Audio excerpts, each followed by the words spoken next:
Okay.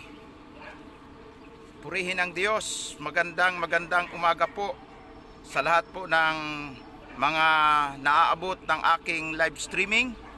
Magalak po tayo, magpuri at magpasalamat sa Diyos, at muli tayo po ay magsasalo-salo sa atin pong daily bread, na kung saan ang tinapay ng buhay ay mahalaga na laging ito po ay ating matanggap. Mahalaga po na ang tinapay ng buhay ay lagi po nating pagsalusaluhan para po patuloy na mapalakas at mapasigla ang ating buhay espiritual.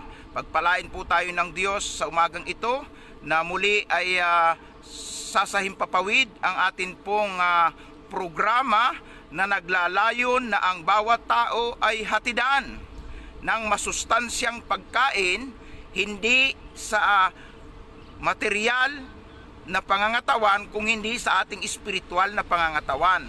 At katulad ng lagi kong binabanggit, ang pagkain ng ating espiritual na pangangatawan ay walang iba kung hindi ang salita ng Diyos. Purihin ang Panginoon. At ngayon po ay tayo po ay darako sa isang mahalagang paksa patungkol po, siyempre related pa rin po ito sa lockdown. At ito po ay lockdown naman po sa buhay ng ating Panginoong Jesus. Jesus lockdown 40 days and 40 nights in the wilderness. Ito po yung ating pinakapaksang tatalakayin at ipapangaral ngayong umaga. Kung kayo po ay mayroong mga banal na kasulatan, pwede ninyong sundan at aking babasahin sa salin ng mabuting balita. Ganito po ang nasasaad sa Lucas chapter 4, beginning verse 1 up to 11.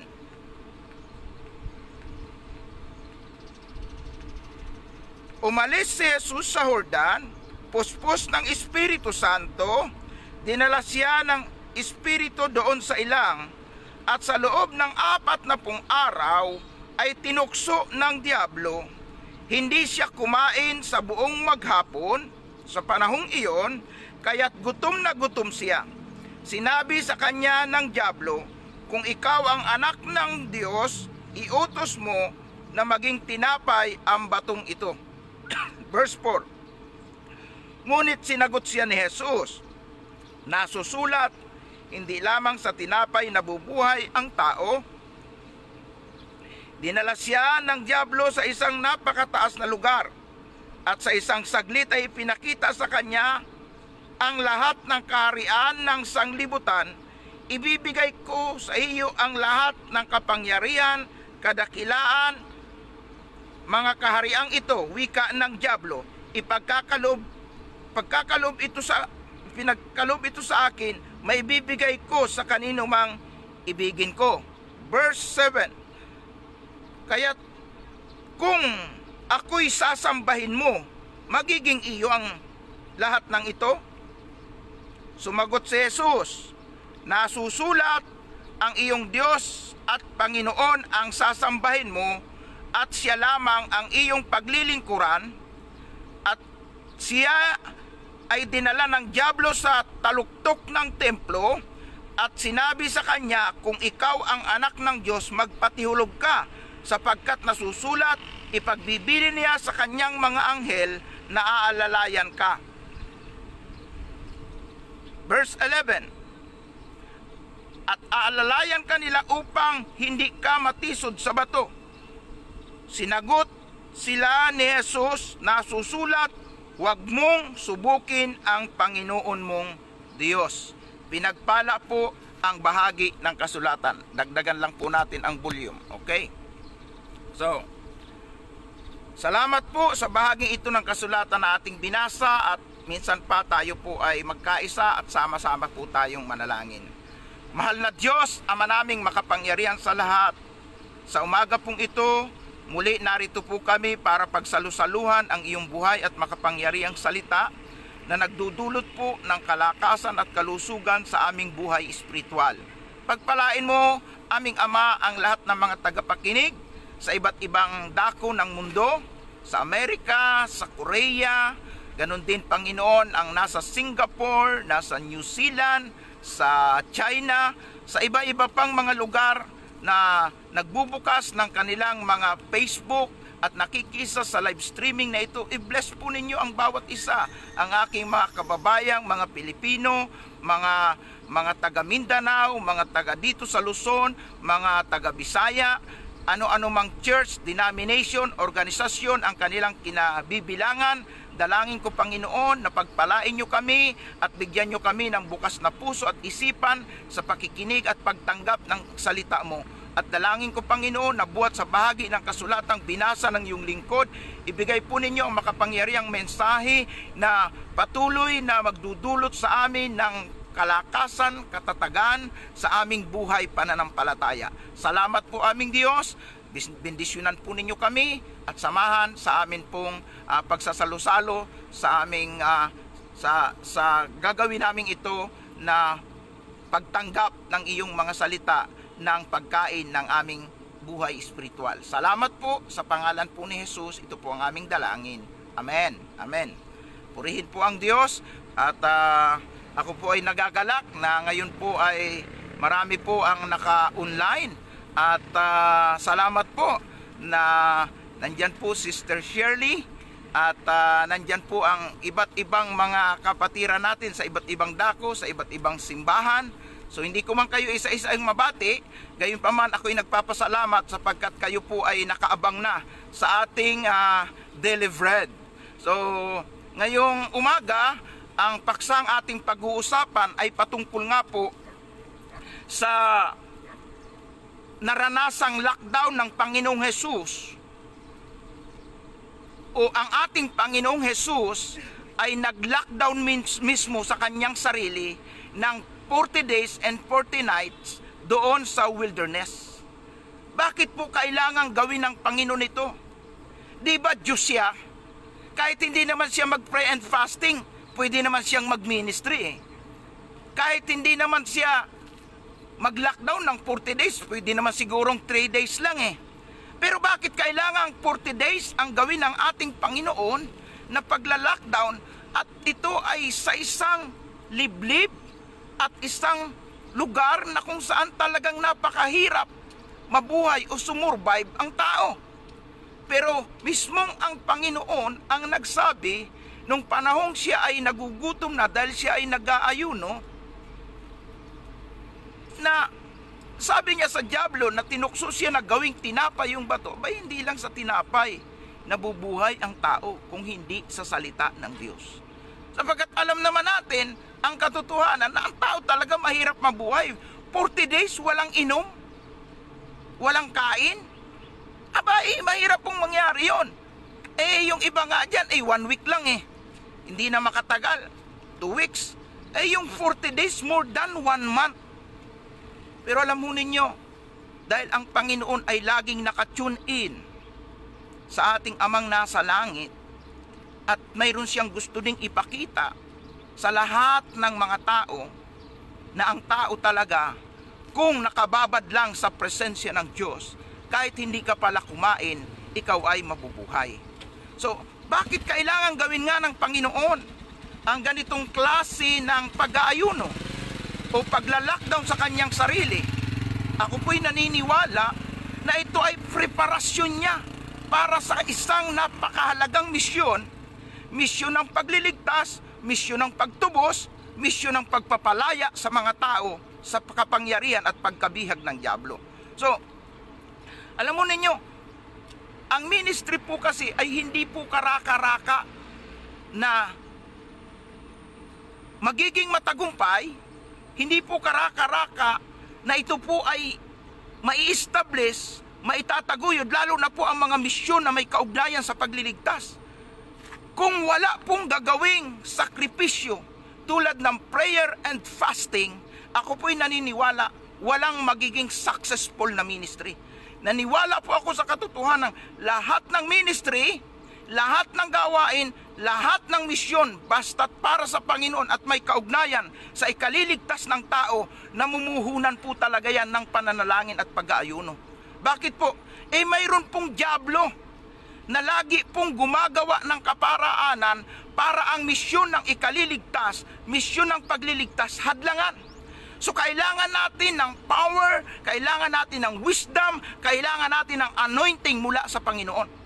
Kaya yung mga hindi gumagawa ng mga prayer and fasting na mga ministry, iyan po yun pong nagigipong talunan ng kaaway, nagigipong biktima ng kaaway, o nagtatagumpay ang dyablo sa kanila. Para hindi magtagumpay ang dyablo sa ating ministry, sa ating buhay, dapat po mayroon po talaga tayong paglalaan ng oras at panahon para po sa prayer and fasting. Alam mo ba ninyo, mga kapatid, bago po ako sumabak sa misyon at gamitin ng Panginoon mightily, internationally, sa Luzon, Visayas, Mindanao, matindi po ang aking pinagdaanan. Kung ang ating Panginoon ay nagkaroon ng lockdown sa kanyang sarili na 40 days and 40 nights, prayer and fasting, ay ako nung ako po'y maaksidente. Hindi ko po alam bakit nangyari yun. 2 taon po ako, lockdown. Bakit po? Bali-bali ho yung mga buto ko sa paa, left and right. At dahil po sa pagkaka-aksidenteng yan, ay naranasan ko po ang ilang buwang hindi kumain dahil po may tubo na sumaksak sa aking katawan at ang mga bituka ko po ay totally damaged. Pinagtatahi po yan, gustuhin ko mang kumain, ay ako po hindi kumain. Hindi pwedeng kumain. So, naghintay ng mahabang panahon. Kaya hindi lang po isang buwan na ako po ay talagang pinayagan ng Diyos na malagay sa isang tinatawag natin na wilderness ng buhay. Pag sinabing wilderness, ito yung mahirap na sitwasyon. Ito yung maladisyertong lugar na nadating sa buhay ng tao. At nung sumapit po sa akin yung ganong klase ng karanasan na ako po ay talagang totally lockdown sa hospital, 9 months po ako na straight na nakakumpine sa Philippine General Hospital, hindi ko po maubos maisip bakit kailangang danasin ko ang ganito kahirap na karanasan. So, lately ko lang po napagtanto, ako pala'y inihahanda ng Diyos sa isang malaking misyon.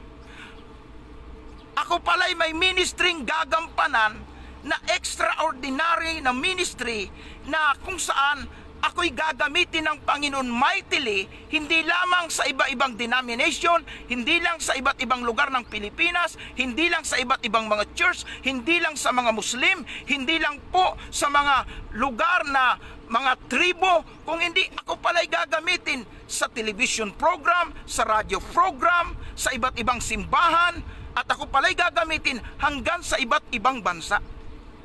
Sapagkat ako po'y nakapaglakbay na po sa 10 bansa. At sa Amerika po ay 3 beses na po ako nakapunta. At hindi ko po akalain na ang isang tao na lumaki sa kabundukan doon sa barangay San Martin, sa sakop ng Jose Panganiban sa lalawigan ng Camarines Norte, isang taong magsasaka, mag-handicraft, at walang masasabi nating may pagkakalandakan na mataas na profesyong narating sa buhay. Pero kapag gusto ka palang gamitin ng Diyos, hindi ka paraanan ng tao, hindi sa pamamagitan ng natapos mo sa mga matataas na universidad. Pag gagamitin ka pala ng Diyos, minsan ganito yung nangyayari, ila-lockdown ka. At nang makaranas po ako ng matinding hirap, after ng aking vehicular accident, ako'y pinagaling ng Panginoon, pinaghimalaan ng Panginoon, nakita ko yung perpektong plano ng Diyos sa akin. So kung babalikan natin ang istorya ng ating Panginoong Hesus, yung 40 days and 40 nights na siya po ay nasa prayer and fasting, napakatinding hirap po yun. Bakit kailangan niyang gawin ang ganong klase ng paghihirap? Pwede naman siyang mag-ministry na lang, humayo, mangaral, magpagaling ng mga may sakit, na hindi na siya magdanas ng 40 days and 40 nights. Kaya nga, sa aking buhay sabi ko, pwede naman akong gamitin ng Diyos na hindi na ako maaksidente at ako ay ma-lockdown ng matagal sa ospital at hindi kumain ng ilang buwan sa ospital. Pwede naman akong gamitin ng, pero wala po tayong magagawa. Kung gusto ka talaga ng Diyos, padaanin muna sa wilderness ng iyong buhay, padanasin ka muna ng hirap. Kung iyan ang nais ng Diyos, hindi ho natin pwedeng sansalain, tutulan o questionin ang kalooban ng Diyos. Sapagkat may mga kaparaanan ang Diyos para i-prepare tayo sa isang mahalagang misyon, at iyan yung nakita ko na ginawa ng Diyos sa buhay ko. Kung ba't ako nakaranas ng vehicular accident. O sa mga hindi pa nakakapanood ng aking life testimony, nasa YouTube po yan.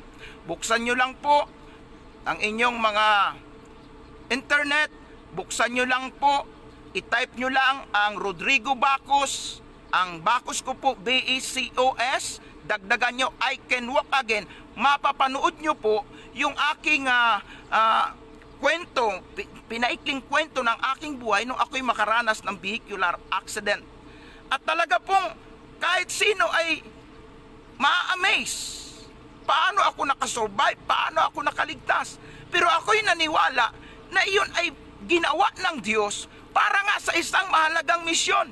At ngayon po, bukod tangi po sa dinami-dami ng tao at mangangaral ng banal na ebanghelyo ng ating Panginoon, ako po yung nakadama ng burden at compassion, lalong-lalo na sa panahon ng lockdown, na everyday ay magbigay ng mahalagang mensahe mula sa salita ng Diyos upang ihatid ang pagkaing espiritual sa bawat tahanan, sa bawat tao na gutom sa salita ng Diyos.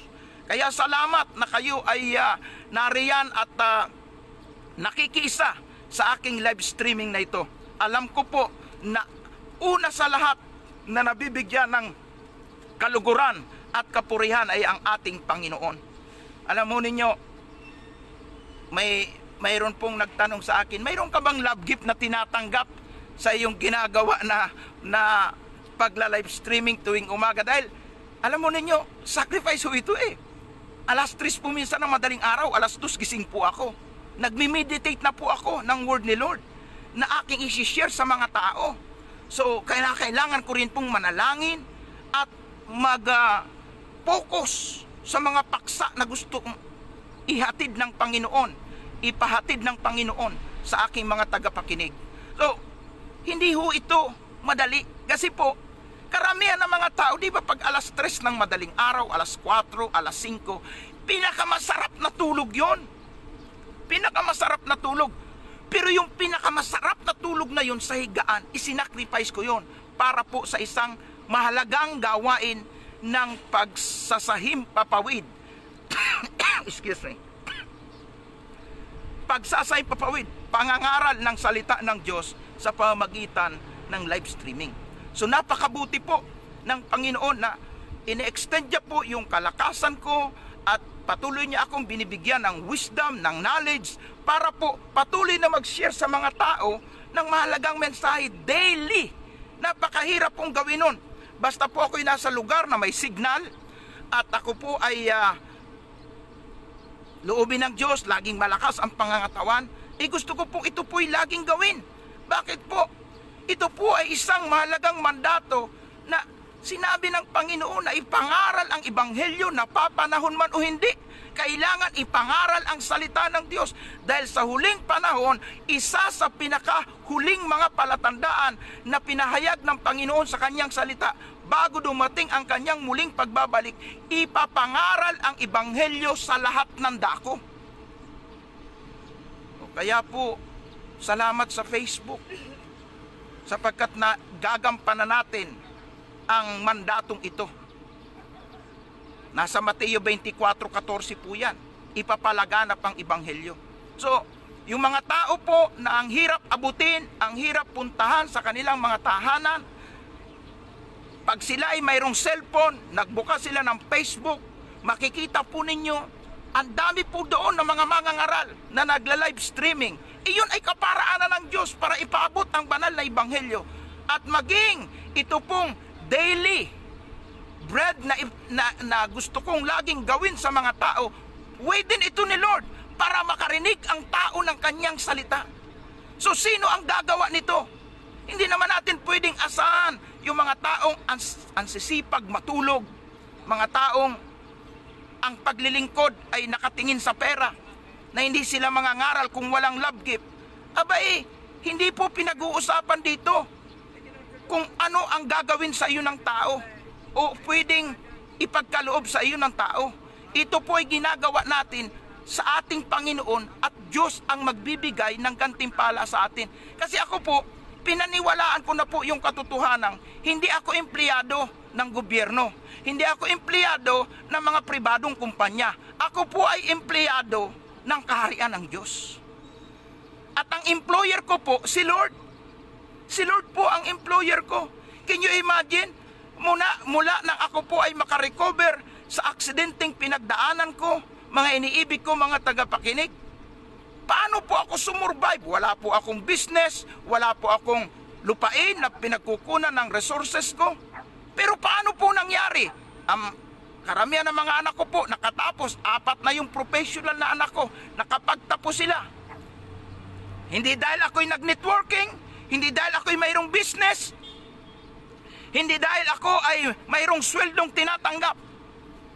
Paano po nangyari yon? Tapos nakakapag-travel ako around the Philippines, sa Luzon, Visayas, Mindanao. Nakakapag-travel po ako sa iba't ibang bansa. Paano po nangyari yon? Dahil po ako'y naniniwala, kapag ang ginawa mong employer sa iyong buhay ay ang ating Panginoon at ikaw ay naging empleyado ng kaharian ng Diyos, siya ang magpo-provide ng iyong pangangailangan. Pag may misyon, mayroong probisyon. Amen po. Amen.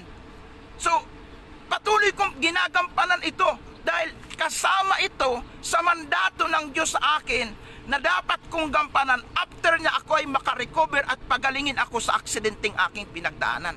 So yung laging maghatid at mangaral ng kanyang salita sa pamamagitan po ng live streaming. So, alam nyo naman ngayon, ang hirap po na magkaroon ng mga regular service sa mga church. So, ang buhay po ng mga ngaral ay likod ng pulpito, ay kung suspendido na ang mga church services, paano pa natin gagampanan ang ating ministeryo sa pangangaral ng kanyang salita? Kaya napakainam na mayroong Facebook na nagiging kasangkapan ng Diyos. Saan mang dako lugar tayo, basta't may signal, pwede tayong mag-live. At yung mga tao, kapag yan ay gutom, kapag yan ay uhaw sa salita ng Diyos, magbubukas at magbubukas ng kanilang mga cellphone o laptop para lang sila ay makapakinig. Kasi laging may paraan ang tao. Tinawagan nga ako, sabi nung nag-message sa akin yung isa kong anak na pastor, "Pa, bakit pinili mo yung pagkaaga-aga na magla-live ka? Natutulog pa ang mga tao." Sabi ko, wala akong magagawa. Kasi ang maganda lang ang signal pag alas 6 ng umaga. Pagka po tanghali na, ang hirap-hirap na po ng signal. So, kung saan tayo pwede, doon tayo. So, yun yung ibinigay na time na available talaga para po sa akin at maganda po ang signal. At salamat naman, kahit na po napakaaga, ay napakaraming tao na talagang gutom at uhaw sa salita ng Diyos. Nakikita ko, nag-online sila at ipinapahayag nila na ako'y sinasamahan nila sa live streaming na ito. So ibig sabihin, hindi ko ito sariling kalooban, kalooban ito ng Diyos, at nariyan kayo para ako rin po ay ma-encourage na lagi ko itong gawin. Dahil kung makikita ko po na wala naman pong nakikinig at nanonood sa akin, bakit ko po ito gagawin? Pero pagkakatapos ko po, ini-scroll ko po, tinitingnan ko, napakarami ko na palang mga tagapakinig. At salamat sapagkat kayo ay nagbibigay din ng encouragement sa akin na patuloy ko pong gawin ang ministeryong ito. So magpatuloy po tayo sa atin pong paksang tinatalakay sa ginawa ng Panginoon na paglalakdown ng kanyang sarili ng 40 days and 40 nights doon po sa isang ilang sa disyerto, na kung saan po sa gitna pala po ng prayer and fasting, mayroong dyablo na nandoon nanukso. At siya po ay tinukso dahil nga po siya ay gutom, inalok siya ng pagkain sa pamamagitan ng bato na gawin daw na tinapay, kasi alam niya gutom ang Panginoon. Pero ako po'y naniniwala na ipinakikita po ng Panginoon ang kwentong ito o bahagi ng kanyang karanasan natuksuin siya sa pamamagitan ng pag-alok ng bato na gagawing tinapay para lang po ipahayag sa mga tao at ipaalam sa mga tao na tayo ay dapat mabuhay hindi lang sa material na pagkain kung hindi sa salita ng Panginoon. Kaya salamat sa nakikisa sa aking pong live streaming na ito at nakikinig. Binubuhay tayo, pinalalakas tayo ng salita ng Diyos. At ang pangalawa doon na ipinakikita, kasi po kung titingnan po natin, dinala o yung lugar ay mataas, tanaw yung nagagandahang gusali doon sa Jerusalem.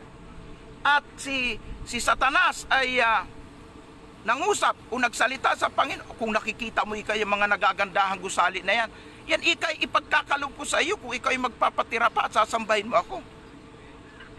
So, mag-isip po tayo. Bakit kaya iaalok ng dyablo yung mga nagagandahang kapaligiran doon sa Jerusalem?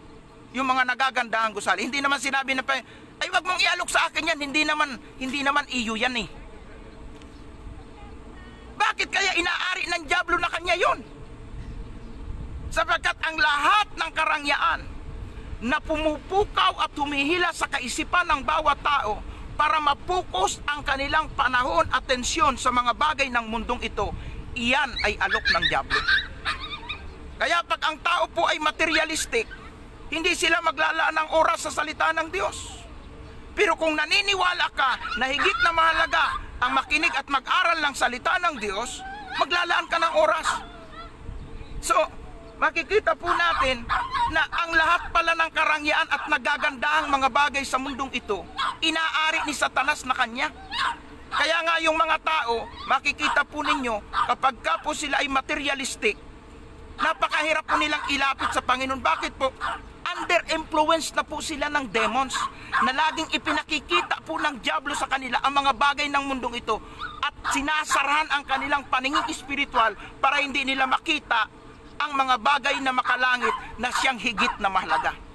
Kaya nga, tagapakinig, salamat sapagkat ikaw ay kabilang sa taong binuksan ng Diyos ang puso at isipan para po magkaroon ka ng time na mag-aral at makinig ng salita ng Diyos sa pamamagitan man ng live streaming, sa pamamagitan man ng pakikinig sa mga tagapangaral ng mga pastor at mga kapwa kong mga ngaral na nangangaral ng salita ng Panginoon. Hallelujah! So, iyon yung pangalawang ginawa ng dyablo sa ating Panginoon. Yung ialok ang maraming mga nagagandahang bagay sa mundong ito. At yung pangatlo, habang ang Panginoon ay naka-lockdown doon sa ilang 40 days and 40 nights lockdown siya, ay patuloy siyang tinutukso ng dyablo.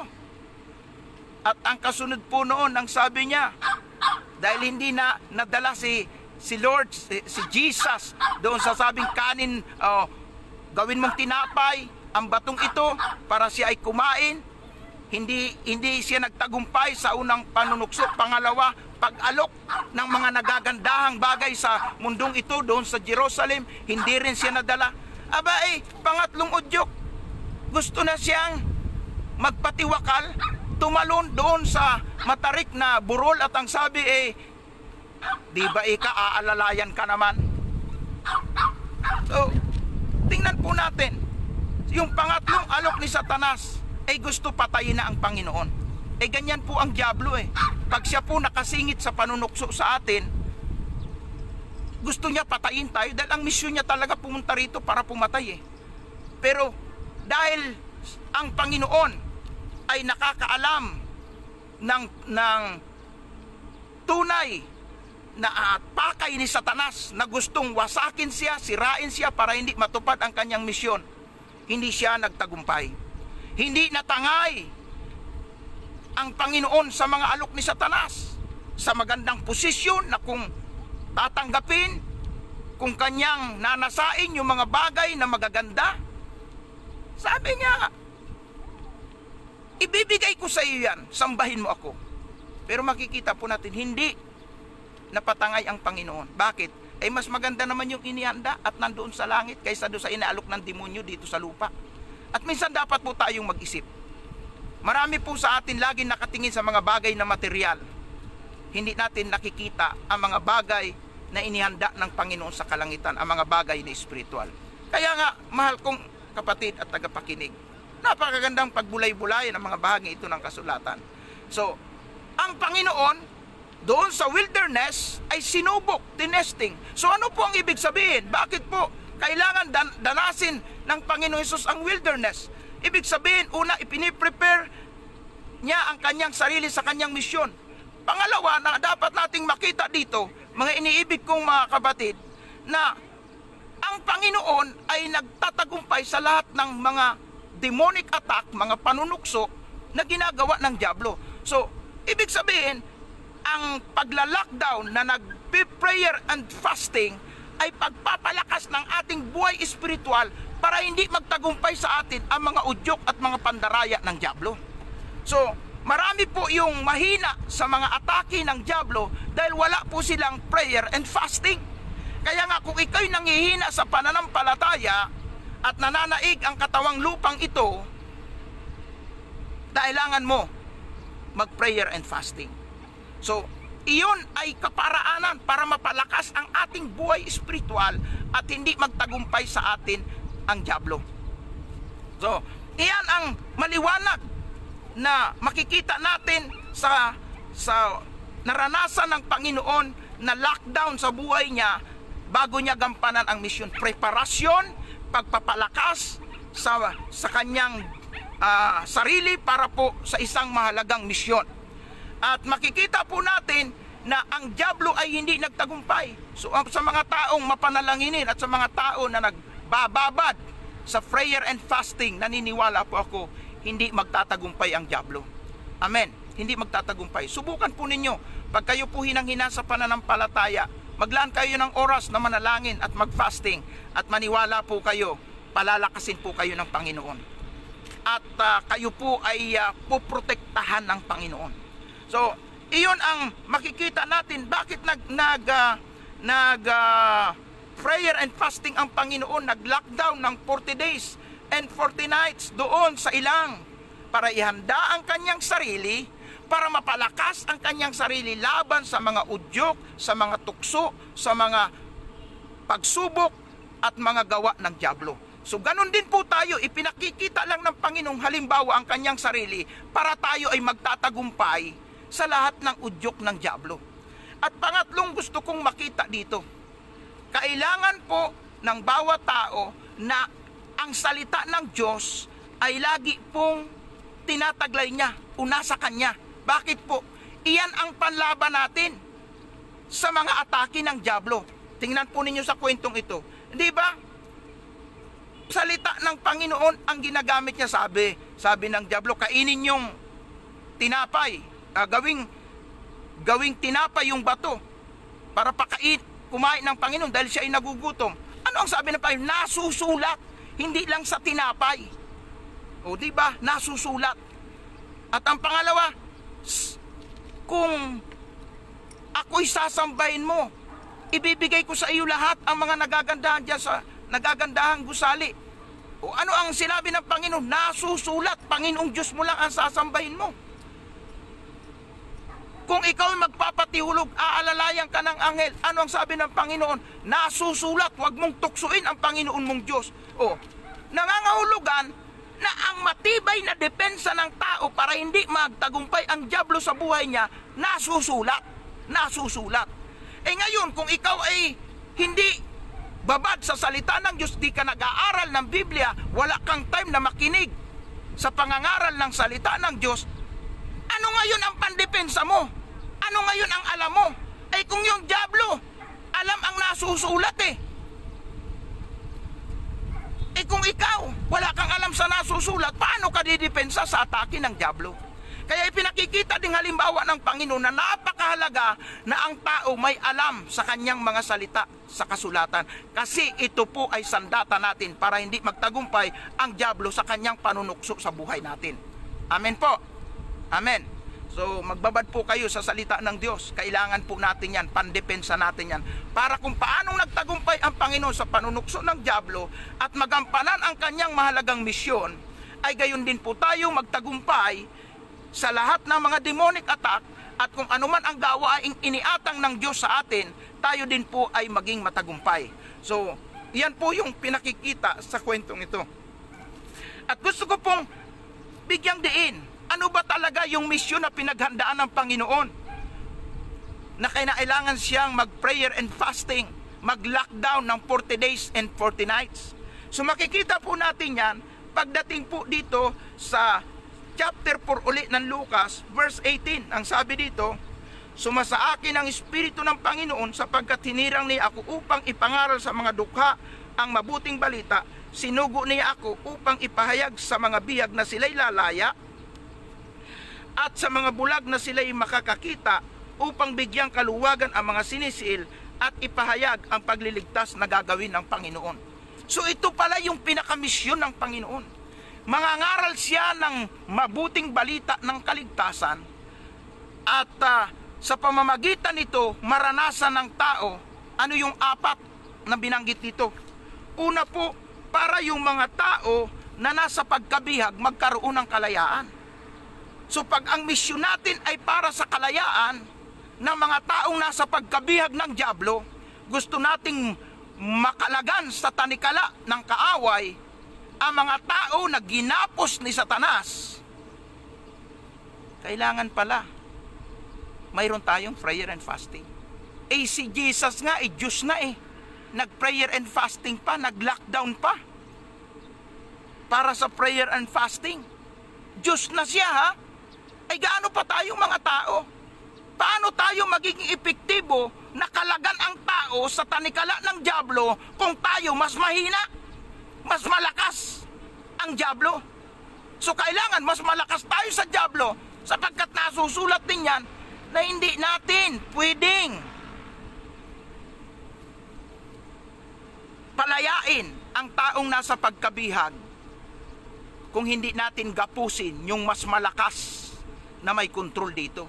So kailangan may kapangyarihan tayong gapusin, kalagin ang mga tanikala, ang gapos ni Satanas sa tao.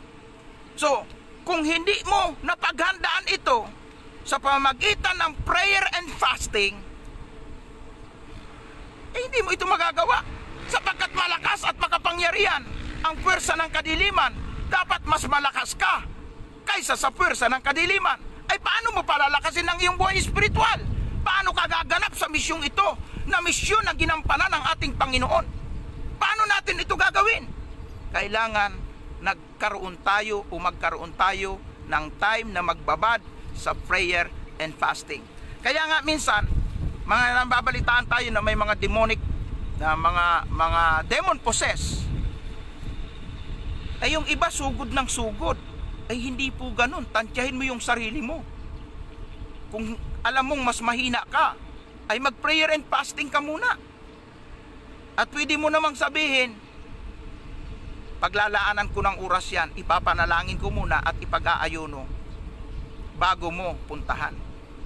So, ang pag-prayer and fasting naman ay hindi naman kailangang paabuti natin ng 40 days. Kahit gawin mo lang ng 24 hours. Makipag-ugnayan ka sa Panginoon, kumbaga po sa cellphone para magamit na maayos at maganda. Wag mong gagamitin yan ng lubat. Gamitin mo yan full charge. Ganon din po tayo. Mag-charge muna tayo sa pamagitan ng prayer and fasting, sa pamagitan ng pag-aaral ng salita ng Diyos. I-full charge muna natin yung sarili natin bago tayo sumabak sa ministry ng pagkakalag at pagpapalaya. Iyan ang ministry ng Panginoon. Pinaghandaan niya yan. Kaya tayong mga naglilingkod sa Panginoon, kaya kailangan ihanda natin ang ating sarili. Kasi po, ito ang ministry din na ibinigay sa atin ng Panginoon na tayo ay gamitin kung paanong ginawa ito ni Jesus. Dahil si Jesus, tayo ay kasangkapan ni Jesus. So si Jesus nagsagawa ng preparasyon para sa ganitong ministry, dapat ikaw ay nagpiprepare din. Kasi hindi natin maiwasan na sa lahat ng dako, lugar ng mundong ito, nandyan ang mga malakas na puwersa ng kadiliman. At kung ikaw ay mas mahina, ikaw ang magagapi. Sa halip na ikaw ang gamitin para mapalaya ang tao, baka ikaw pa ang maging biktima at matanikalaan ng dyablo. Ganyan po katindi ang labanan. Kaya mayroon pong preparasyon. Mayroong preparasyon. At isa po dyan, prayer and fasting na dapat pong gawin natin. Okay, pangalawa po dito, ang sabi po dito, para ika ang mga bulag ay makakita. Minsan nag-i-interpret agad tayo literal. Hindi po ito kabulagan sa literal. Kundi ito po'y tumutukoy sa mga taong binulag ni Satanas. Makikita po natin yan sa 2 Corinthians 4:4. So, nandoon na binulag ng Diyos ng sanlibutan ito ang pag-iisip ng tao para hindi nila matanggap at hindi makita ang liwanag ng mabuting balita. Kaya nga may mga tao pong ang hirap makaintindi. Bakit po? Ay binulag ni Satanas yung isip nila eh. Halimbawa, yung tao na naniniwala sa ideolohiya ng komunismo. Ang hirap po niyang kumbinsin. Pangaralan po ninyo yan. Nako, hindi siya basta makaintindi kahit anong paliwanag, kahit anong ganda ng talata at bersikulo ng Biblia ang gamitin mo dahil bulag siya sa kanyang ideolohiya. Hindi niya maintindihan. Ay bulag eh. Yung tao kapag kapo bulag, kahit pinakamaliwanag na ilaw ilagay mo sa harapan niya, wala siyang makikita. Nabulag eh. Unless na ang kapangyarihan ng Diyos ay kumilos, kahit gaano pa siya sa pagkabulag, makakakita siya. Mabubuksan ang kanyang matang espiritual, makikita niya ang liwanag ng mabuting balita. Kasi unless na hindi mabuksan ang matang espiritual, hindi maintindihan ng tao ang katotohanan tungkol sa Diyos. Kaya may mga taong nabulagan na sa kanyang reliyon. Sabi niya, dito na ako pinanganak, dito na ako mamamatay. So, kahit na minsan, yung kanyang pinaniwalaan at katuroang tinanggap, hindi naaayon sa aral ng Panginoon, aral lang ng kanyang reliyon, tinuro lang ng religious leader, ng mga founder ng kanilang samahan, ng kanilang simbahan, wala namang matibay na saligan sa salita ng Diyos, abay nangahawakan doon, doon na daw siya handang mamatay. Bakit po? Ay nabulagan po ang kanyang pag-iisip sa katotohanan ng salita ng Diyos. Kaya nga ang sabi po ng Juan 8:32, makikilala natin ang katotohanan, malalaman natin ang katotohanan, at ang katotohanan ang magpapalaya sa atin. So ano yung katotohanan na yun? Salita ng Diyos. Ang katotohanan yun ay si Jesus, na dapat makilala natin sa tama at bibliyang kaparaanan. At kung ito ay makilala natin, tayo ay makakalaya. So para ang tao makalaya, para ang tao ay matanggal ang kanyang pagkabulag sa espiritual na kalagayan, kinakailangan po maipangaral ang salita ng Diyos. So yan ang misyon ng Panginoon. Na misyon din ng lahat ng mga tumanggap at nanalig kay Jesus. Na misyon ng mga kapwa kong mga ngaral, mga ibanghilista, mga pastor. Yung mga tao na nabulagan, malabo ang pag-iisip, kaya kailangan sila po ay ipanalangin natin na sila'y makalagan, na sila po'y matanggal ang kanilang pagkabulag, lalo na sa espiritual na aspeto ng buhay. May mga taong nabulagan sa reliyon, nabulagan sa kanilang mga narating sa buhay, sa mga achievement nila, na dahil po sa kanilang mga achievement, hindi na nila nakikita yung mga katotohanan na dapat nilang makita. So, kailangan po, tulungan natin ang mga taong ito. Ito yung misyon na pinaghandaan ng Panginoon, na ang mga nabulagan makakita. At yung pangatlo, ano sabi po doon? Upang bigyan ng kaluwagan ang mga sinisiil. So pangatlo po yan na misyon ng Panginoon, kaginhawahan, kaluwagan, kaginhawahan sa mga taong nahihirapan. So, una, yung misyon ng Panginoon na kanyang pinaghandaan na naging dahilan na siya ay nag-lockdown ng 40 days and 40 nights doon sa disyerto. Una, para sa kalayaan. Pangalawa po, para makakita ang tao ng kaliwanagan, para sa kaliwanagan. Kaliwanagan sa pag-iisip, kaliwanagan sa pananampalataya. Kailangan maliwanag yan sa tao. Kasi kung hindi yan maliwanag at malabo sa iyo, hindi ka magtatagumpay sa laban sa mundong ito. At yung pangatlo, kaginhawahan. para ang tao magkaroon ng kaginawahan. Dahil naparito ang dyablo para sirain ang buhay ng tao, para pahirapan ang tao, para dalhin ang tao sa miserabling buhay. Pero naparito si Kristo, siya po ay namuhay na mahirap para po guminhawa tayong mga nanalig sa Kanya. So, nais niyang maginhawa ang buhay natin. Ayaw ng Panginoon yung wala na tayong isasaing. Ayaw ng Panginoon na tayo po ay nanlilimahid. Gusto ng Panginoon maginhawang buhay para sa iyo, para sa akin, para sa lahat ng mananampalataya. So paano natin mararanasan yan? Paano natin maranasan ang bagay na yan? Kailangan po maglaan tayo ng oras. Mag-lockdown tayo kung kinakailangan. Magbabad tayo sa presensya ng Panginoon. Makipag-ugnay tayo sa Panginoon. Labanan natin ang mga udyok at pandaraya ng dyablo. At naniniwala po ako, walang dahilan para hindi tayo bigyan ng Panginoon ng isang masaya, mapayapa, matagumpay, at maginhawang buhay. Yan ang misyon ng Panginoon, kaya siya naparito. Kaya siya nag-prayer and fasting, nag-lockdown ng 40 days and 40 nights para sa misyong yan. Para ang tao ay kalagan sa sumpa ng kahirapan at mga gawa at talikala ng dyablo. Hallelujah. Para ang tao ay magkaroon ng kaginawahan. At yung pang-apat na letter K, para po sa kanilang kaligtasan. So, nag-prayer and fasting ang Panginoon, nag-lockdown ang Panginoon ng 40 nights and 40 days para po sa kaligtasan, sa gagawin niyang pagliligtas, sa gagawin niyang pagtubos sa sangkatauhan. Kaya hindi ho madali yung magligtas ka ng isang tao na nasa kapahamakan. Hindi po madali. Yan po'y mayroong mga preparasyon dyan. Kaya nga kami bago pumunta sa isang misyon, doon magko-crusade, mangangaral ako ng ebanghelyo, ng kaligtasan. Aba, ay kinakailangan kong magbabad sa prayer. Ay kung maaari, kinakailangan kong mag-fasting.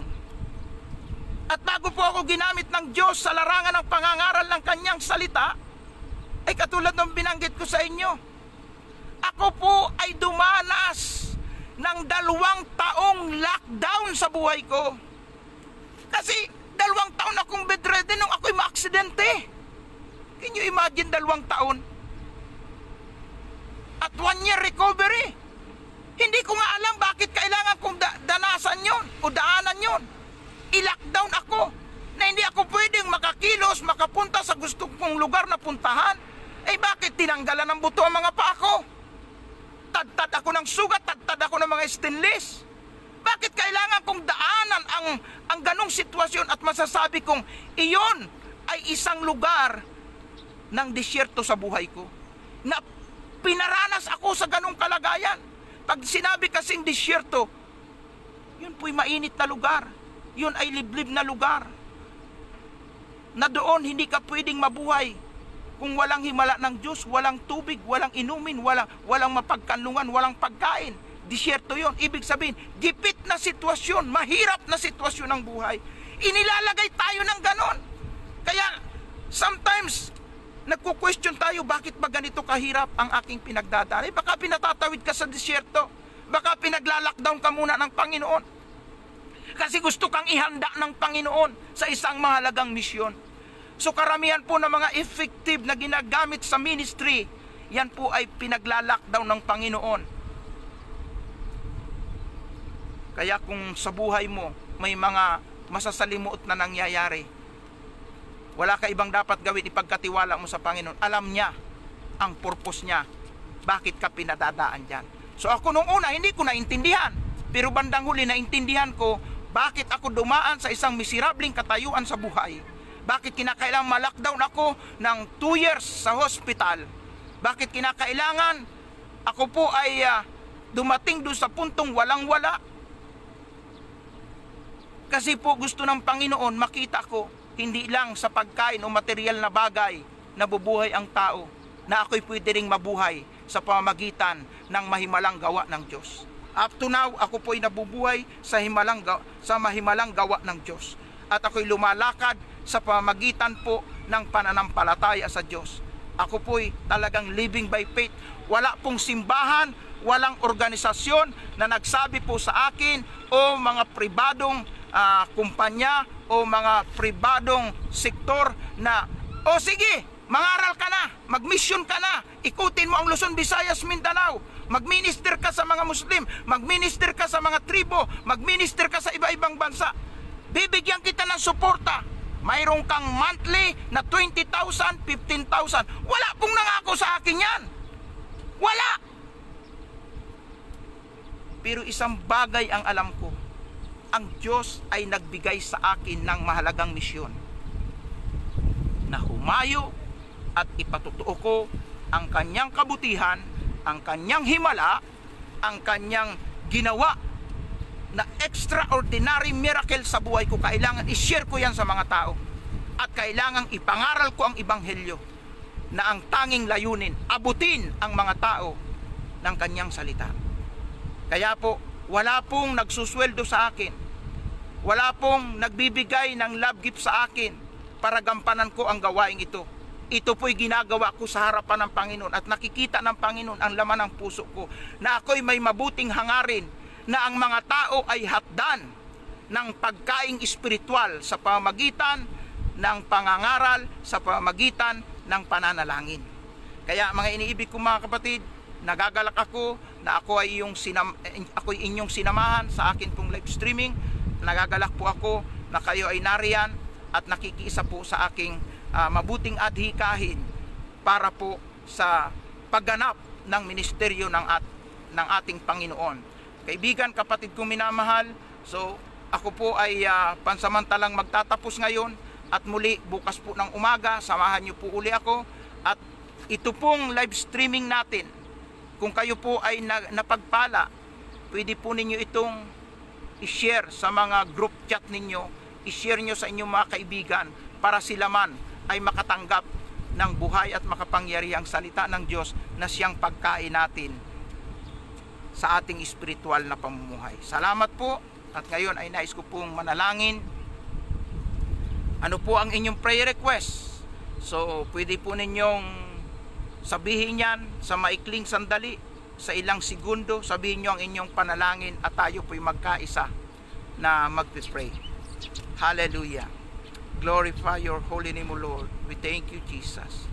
Salamat po, Panginoon, sa lahat ng nakikisa sa aking live streaming na ito, sa pagsasahimpapawid ng iyong salita.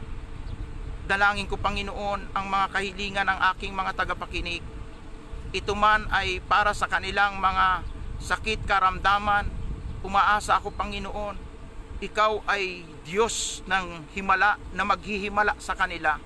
Sa mga nagnanais ng kagalingan, sa lahat ng sakit na naramdaman nila, Lord, iunat mo ang iyong mapagpalang kamay, abutin mo sila. Naniniwala ko hindi maikli ang iyong kamay upang kami ay hindi makaranas ng himala ng kagalingan. Narito po ang prayer request ni Sister Sheila para po kay Brother Miguel. Nanalig po ako, Panginoon, na kayo po ay patuloy na kakalinga sa pamilyang ito, sa Interia family, sa Salcedo family. Lord, i-bless po ninyo sila, Panginoon. Ang kanilang mga kahilingan ay iyo pong tugunin. Nais nila ng kagalingan, ang himala ng kagalingan iyong ipagkaloob sa pangalan ni Jesus.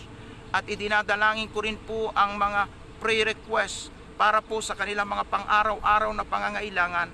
Sila na nakakaranas ng matinding kahirapan. Naparito ka, Panginoon, para kami bigyan ng kaginhawahan. Naparito ka, Panginoon, para kami kalagan sa sumpa ng kahirapan. Naparito ka, Panginoon, para kami ay palayain sa lahat ng mga pandaraya at gawa ng dyablo. Sa mga panggugulo ni Satanas, sa mga panunukso ni Satanas. Panginoon, nagtagumpay ka laban sa dyablo at ikaw ay pinananaligan namin na narito ka sa aming buhay at kami man ay magtatagumpay na kasama mo sapagkat ikaw ang siyang lalaban para sa amin, para madaig namin ang gawa ng dyablo. Lord, tinatas ko po sa iyo ang iba-iba pang mga hinain ng bawat isa. Ito man ay personal, ito man ay para sa anak nila, ito man ay para sa pamumuhay o kabuhayan nila, mga pangangailangang material, mga problema sa pamilya, sa asawa, sa anak, mga kaguluhan, mga hindi pagkakaunawaan. Mahal na Diyos, dalangin ko sa pamagitan ng iyong makapangyarihang Espiritu, abutin niyo ang mga taong ito, iunat po ninyo ang iyong mapagpalang kamay, sakluluhan sila sa panahon ng kabagabagan, sa panahon ng mga pandaraya at gawa ng dyablo, iligtas po sila. At loobin mo, Panginoon, na yung tunay na adhikain mo sa iyong misyon sa sangkatauhan ay magkaroon ng kaganapan sa buhay ng lahat ng aking tagapakinig. Ang misyon ng kalayaan, ang misyon ng kaliwanagan, ang misyon ng kaginhawahan at misyon ng kaligtasan, maranasan ng bawat isa, Panginoon. Hindi lang sila na nakikinig ngayon, kundi pati ang mga pamilyang nirepresentahan nila. Lord, bless mo ang bawat sambahayan ng aking mga tagapakinig. At patuloy kaming pagpalain sa araw-araw na pagsasalo-salo namin sa iyong salita. Salamat, Panginoon, sa magandang lugar na ito. Salamat, Panginoon, sa magandang araw na ito. Salamat, Panginoon, sa iyong mga ginagawa at gagawin pa sa buhay ng bawat isa. Purihin ka, O Diyos, luwalhatiin ka, sa iyo ang pinakamataas na karangalan, ngayon at magpakailanman, sa ngalan ng Ama, ng Anak at ng Espiritu Santo. Amen and amen and amen. Salamat po, at muli, inuulit ko, i-share po ninyo ito sa inyong mga chat group, sa inyong mga kaibigan, para kung paano kayo napagpala ng salita ng Diyos na ipinangaral lang iyong lingkod, mapagpala din sila. Hanggang sa muli, ang inyong kamanggagawa at lingkod ni Kristo, Evangelist Rodrigo Bacos.